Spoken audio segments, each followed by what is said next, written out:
Hi folks, today I have for us a video from Miss Prissy Chrissy, where she is making her arguments to her trespassing charges that she got last year. Now I covered this video twice, the original arrest and then the body cam footage that was released showing what happened afterwards. But before we start today's video, as always, a big thank you to all of my current and new channel members and subscribers. Without all of your support, I couldn't keep the channel going, so I want to thank you all personally from the bottom of my heart. If you're new to the channel, please subscribe to the page. Leave a like and a comment because it helps me with the algorithm. Don't forget to check out my second channel, NCR Movie Network, and the podcast, the Craptown Florida Man Power Rankings. Episode 40 is out right now. Also, a quick word from today's sponsor at Aura. Aura. I want to talk to you about Aura. In today's world of frauditors filming banks, scam callers, people using card skimmers, and data brokers buying and selling your data, you need to make sure your data is safe. And Aura can help. By going to aura.com/NCR, they are offering you a free 14-day trial. That's enough time for Aura to start getting your data off these data brokering websites without you having to lift a finger. In 2024 alone, there were more than 1.7 billion data breach notices issued out in the U.S. In fact, a family member of mine had a data breach in 2024 and didn't realize until this year alone. Aura is your all-in-one digital security, offering real-time alerts for your credit and banking, and if any of your information is found on the dark web, parental controls for your family, and a free VPN and antivirus if you ever use public Wi-Fi. I use Aura myself, and within hours of signing up, they were already sending me notifications that my data was being removed from data brokers.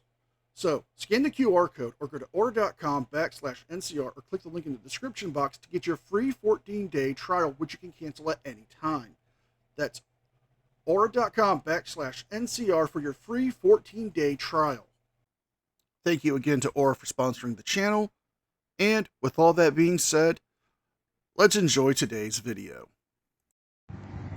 Yesterday I was at a hearing, a motion to dismiss on my case where I was trespassed here, right? And the prosecutor, ASA, Assistant State Attorney, said that this canopy is not attached to the building. Okay, So she's saying that it's curtilage. Right here. Okay, look at that. Look at that. And when I say look at that, I specifically mean those...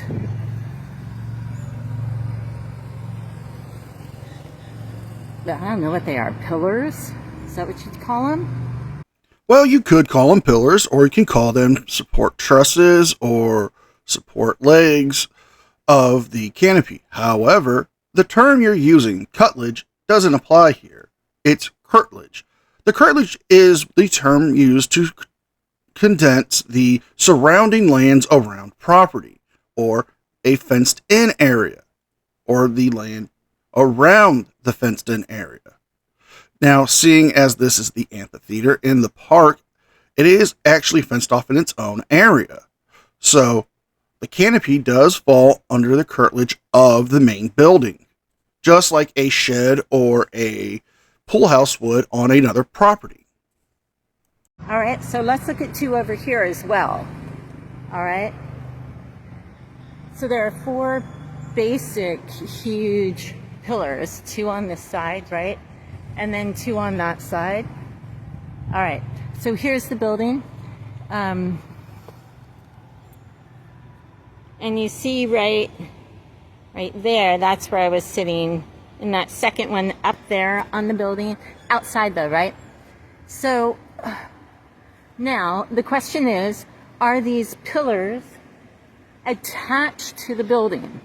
Because there's a difference between them being attached to the building and being curtilage. And I believe the difference is me doing a year versus me doing 60 days. I already did 60 days. That's the maximum. I did 66 days. The maximum is 60 days. I think I actually did 67 because I did 1 day and then 66 more days. Oh my God, who the hell cares?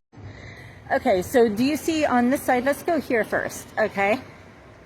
Now, you see how this pillar is attached to that building. There's no doubt. You can see the concrete. You can see that the pillar is attached to this building. Shenanigans. Na na na na na. Shenanigans. Na na na na. And we're calling shenanigans, folks, because the canopy area is not actually affixed to the main building itself. As we can clearly see that the canopy is not touching the building. Those support structure arms are not attached to the building in any way. Yes, there is a concrete slab for them to be affixed to, but that's because you cannot have them put in the ground to the weight of the materials. Also, yes, there is a box connecting to the pillars that is attached to the building.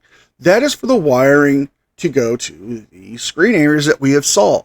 Those display screens would need to have those put there so the technical teams can actually have the wiring run through them. But it does not count as being attached to the canopy or the canopy being attached to the building at this point. Now, is this building, this is the stage, okay? This is one continuous building, okay? So you come over here and you have same building. I'm trying to get through these chairs. And here, see how you have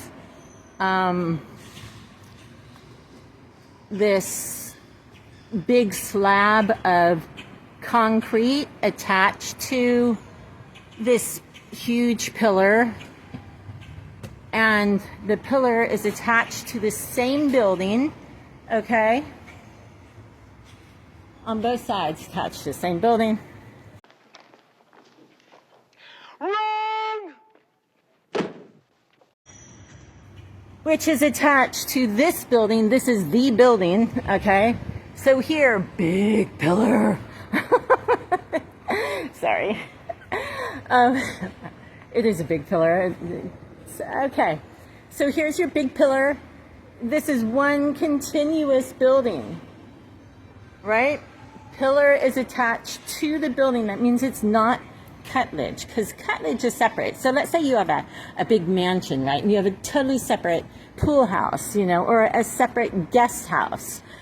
Well, that guest house, or separate from the mansion, okay, is curtilage. You keep using the word. I do not think it means what you think it means. Chrissy, it is curtilage. That's the word you're looking to use. That's the word you're trying to use. But as you showed us on this last pillar, we can clearly see that it's not attached to the building. Yes, there is a box that would have wiring going to the display screens going through the back end of the pillars that are opened. That does not mean it's attached. Attached would mean that the arms would be affixed to that building as well as the concrete slab that is attached to. Now, you can make the argument that this would not count as curtilage. However, on the design maps and the blueprints, it is labeled as its own separate area, a part of the building. So it does fall under curtilage. Or you have a shed in the back. It's curtilage. It's not attached. By the way, that little table, it pulls out, and that's where I was sitting and doing my schoolwork. Okay. So I wasn't the second one, it was the third, pardon me. But you can see here, this is the same building.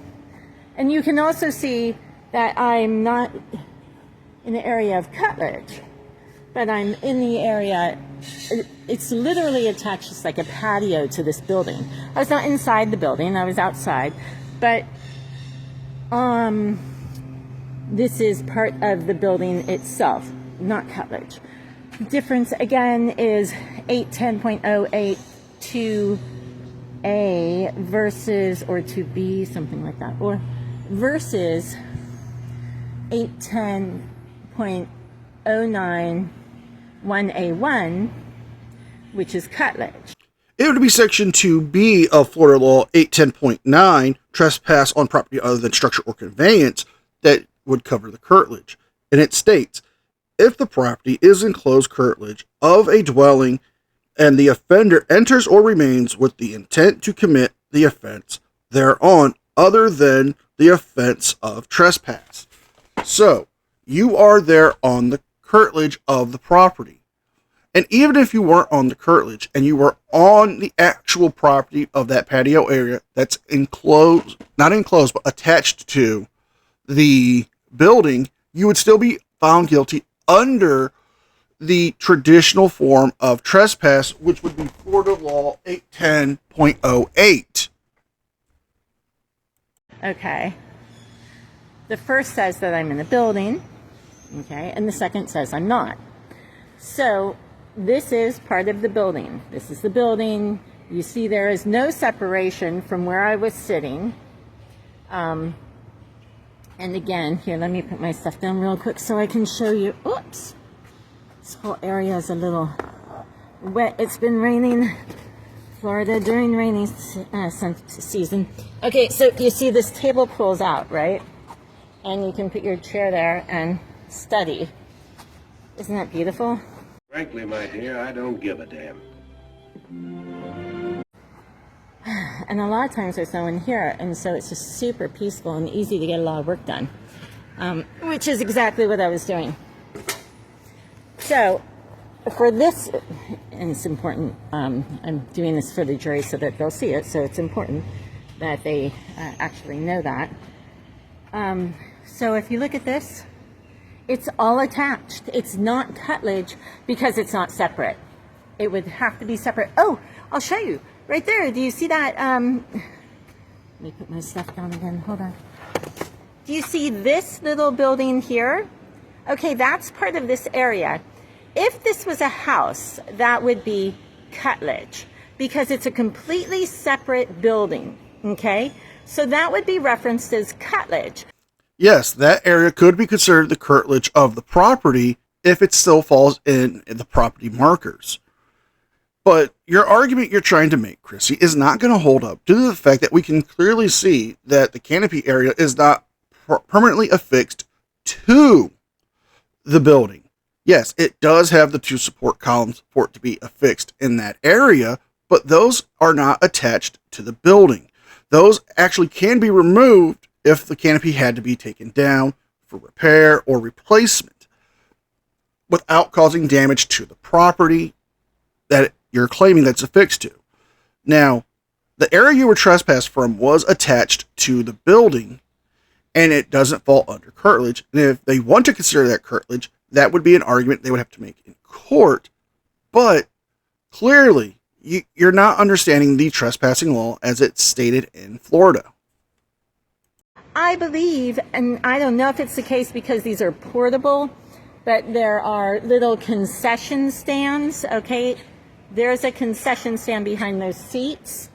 There's a concession stand behind that pillar. There's a concession stand there.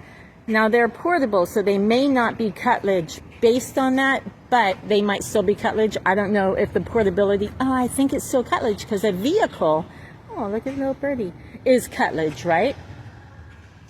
So I believe, even though they're portable, they would still be considered curtilage. They are separate from the building itself.